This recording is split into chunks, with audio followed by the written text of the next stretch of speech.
В этом видео я проведу диагностику, ремонт и реставрацию кофемолки 1974 года выпуска, замены двигателя, подшипников и всего необходимого. Проводим внешний осмотр и видим износ коллектора,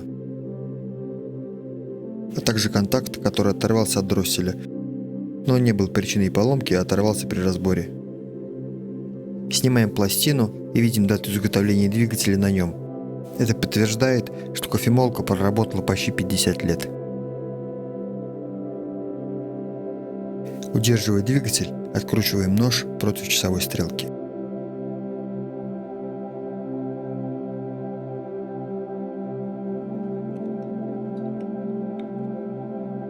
На всякий случай я еще решил проверить сам провод электросети. Он был тоже в порядке, а значит причина в другом. Далее с помощью мультиметра проверим обмотку якоря. Ставим замер на сопротивление и между каждой ламелью замеряем его. Оно должно быть везде примерно одинаковое и везде должно прозваниваться. И так по кругу проверяем весь коллектор.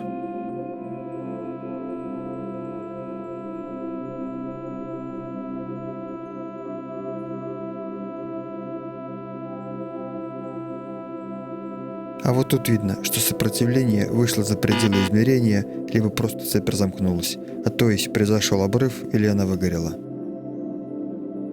Вывод такой: нужно искать новый двигатель кофемолки. И мне повезло, на одном из аукционов я нашел практически такой же двигатель, и человек мне его с удовольствием выслал, за что ему отдельное спасибо. Состояние двигателя было отличное. Как сказал продавец, он пролежал без дела практически 50 лет, так как новая кофемолка упала на пол и раскололась вдребезги. А двигатель остался, и вот теперь он нашел своего покупателя.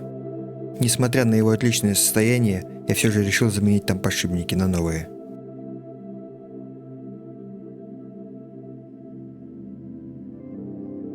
Вот якоря двух двигателей, слева мой, а справа то, что я купил. На якоре два одинаковых подшипника. Замеряем их размеры и идем в магазин. В моем случае это были 625 подшипники с размерами 5, 16 и 5 мм.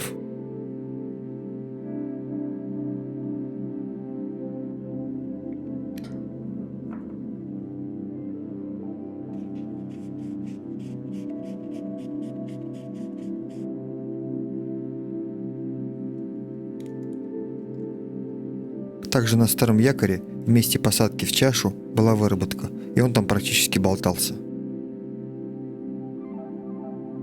А перемолотые продукты попадали внутрь корпуса. Новый же двигатель плотно встал на свое место. Подшипники я купил закрытого типа с маркировкой ZZ. Заменить подшипники без съемника не составит особого труда. Это можно сделать в тисках.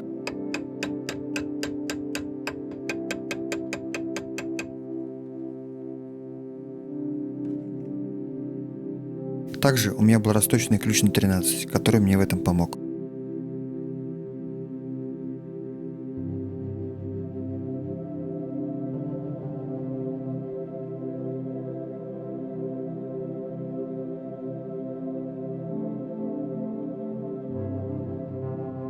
Место посадки можно смазать с маслом.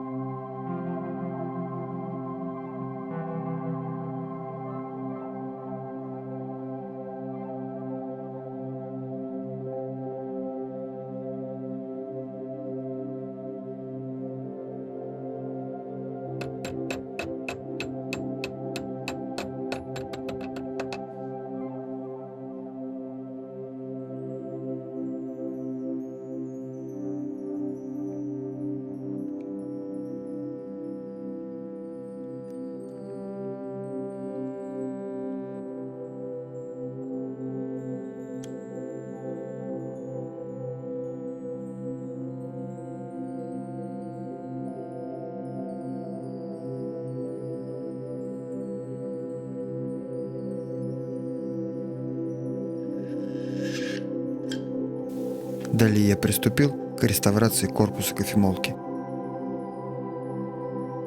Он был довольно в плачевном состоянии. Очищаем корпус от видимой грязи.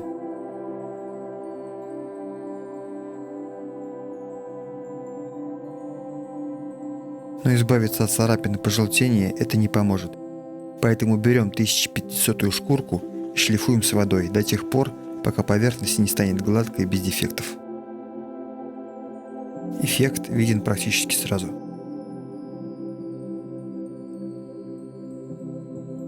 Для более глубоких царапин я использовал шкурку с 320 зерном.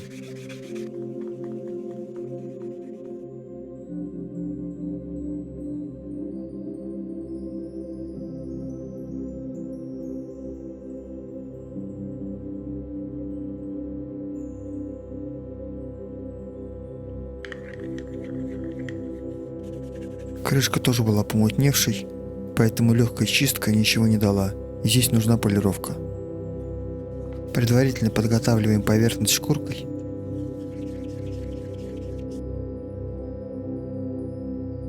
Далее берем пасту и полируем.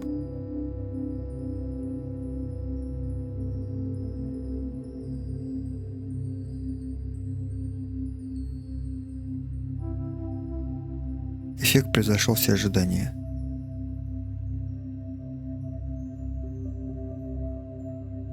Кабель электросети был тоже очень старый, местами подгоревший, его тоже необходимо заменить.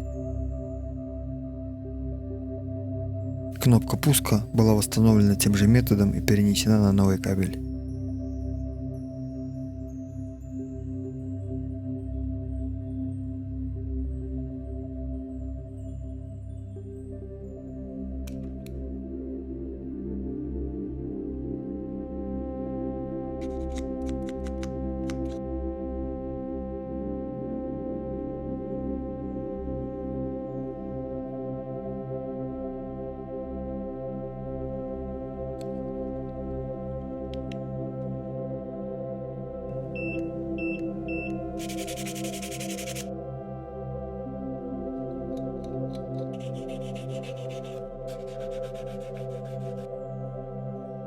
Также отсутствовал фиксатор, предохраняющий от включения кофемолки при открытой чаше. Его пришлось изготовить заново из подручных средств.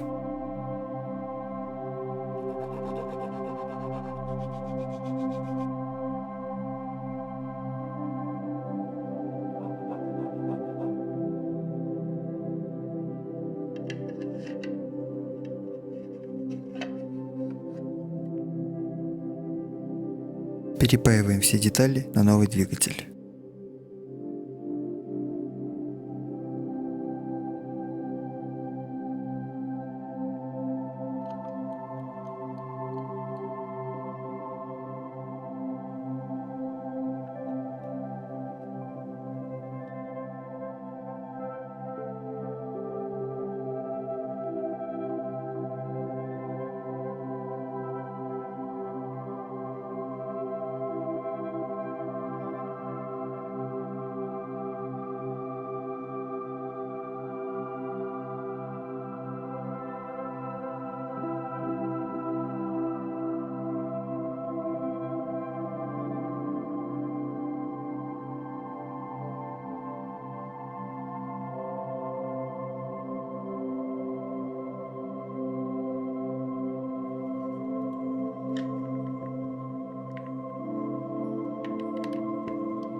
Теперь кофемолка выглядит вот так.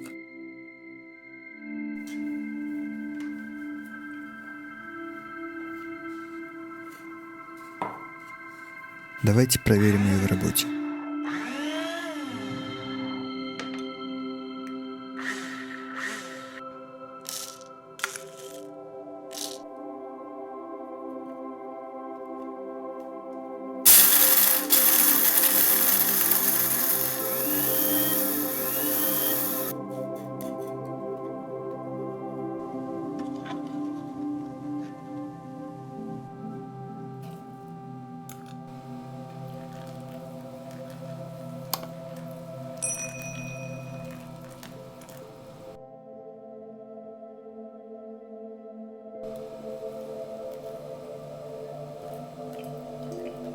Надеюсь, это видео было вам полезным. До скорых встреч.